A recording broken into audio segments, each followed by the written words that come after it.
Tezroq yuring og'ayni. Bundan tezi xavfli Kamol aka.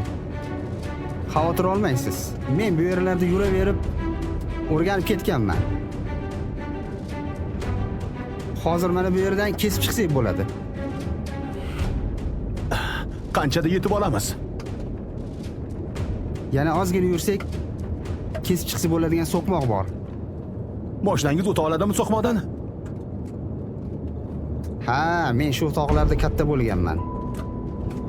5 qo'ldek bilaman bu yerlarni hammasini. Siz xavotir olmang. Tezroq yetib olish kerak. O'zimga ishonmasam sizga ketdik demasdim. Qanaqa bola bu, ha?